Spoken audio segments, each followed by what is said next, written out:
Eh bien, bonjour à tous, bienvenue au stand de l'APRA 62.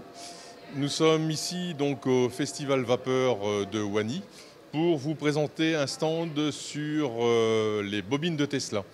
Nous avons actuellement 4 bobines de Tesla en exposition et nous allons travailler avec 2 bobines de Tesla. La première ici et la seconde qui est en cours de réglage. La première, donc pour vous démontrer un petit peu la propagation d'un arc électrique dans l'air. Cette bobine de Tesla sort une tension de 360 000 volts. Donc on va avoir un arc électrique à peu près dans l'air de une dizaine de centimètres. Cette bobine de Tesla qui se trouve sur ma droite fait par la suite des amorçages, un arc électrique plutôt de dimension de 1 mètre. Alors elle est en cours de réglage puisqu'on a un amorçage sur la bobine secondaire. Aujourd'hui, on ne pourra faire que des arcs de à peu près 15 cm, mais cette bobine peut sortir des arcs de 1 mètre et sort à peu près 3,4 millions de volts. Donc il faut savoir, comme on le disait tout à l'heure, qu'il faut 36 000 volts pour pénétrer dans l'air. Donc c'est le rapport direct. On va commencer les expériences. Donc je vais m'écarter un petit peu et on va vous montrer les 2 phénomènes d'une bobine de Tesla. Le premier phénomène, donc, c'est la création de l'arc électrique avec la pénétration de l'arc dans l'air, donc on va dire le claquage de l'air. Et le deuxième, c'est le rayonnement électromagnétique qui n'est pas visuel, qui ne s'en sent pas non plus, mais qu'on va pouvoir démontrer à l'aide d'un tube néon. Voilà. Donc je vais prendre cette perche. Cette perche va simuler un peu la main humaine, puisque cette perche est reliée à la Terre.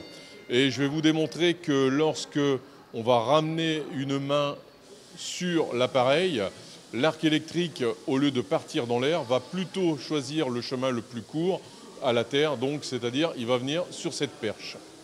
Donc on commence tout de suite. On va commencer donc par la propagation de l'arc électrique dans l'air. Là actuellement, vous avez un arc électrique, on va dire, de une dizaine de centimètres, plutôt 8 cm bien dense, et les flamèches sur les extérieurs qui partent tout doucement dans l'air. Et on voit que la haute tension n'est pas suffisante pour aller plus loin. Voilà. Donc je vais rapprocher la perche qui va simuler une main, une masse. Et vous allez voir qu'on va perdre l'arc électrique dans l'air et on va venir directement. Voilà.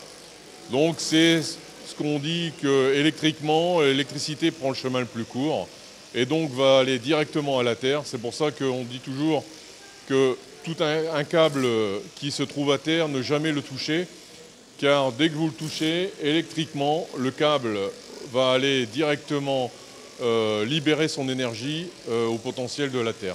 Voilà. Donc là, c'est un des premiers effets.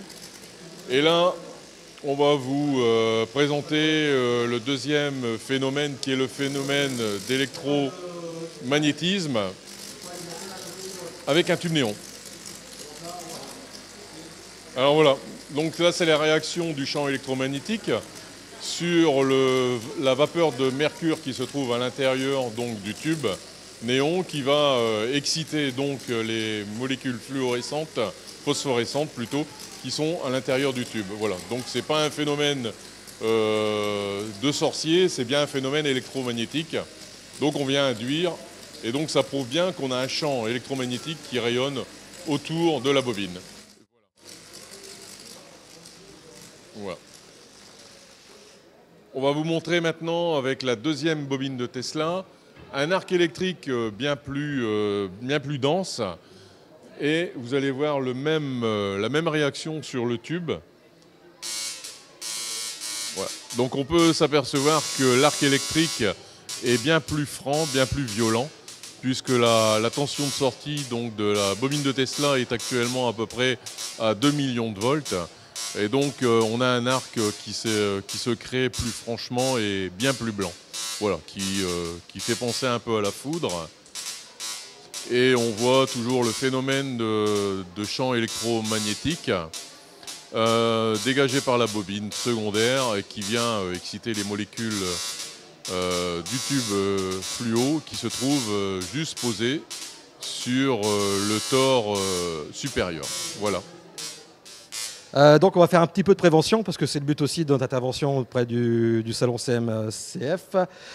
Donc voilà, une caténaire SNCF que je te laisse dans les mains. Donc il faut savoir qu'il y a 25 000 volts sur une caténaire et il y a beaucoup d'adolescents malheureusement qui décèdent suite à soit monter sur un wagon SNCF, une locomotive et sans toucher la caténaire, il y a un amorçage qui se fait entre la caténaire et la personne et c'est le décès immédiat de l'adolescent. Donc il faut savoir qu'il y a à peu près malheureusement encore beaucoup trop d'accidents au niveau des caténaires et voilà, je voulais te sensibiliser sur cette chose-là.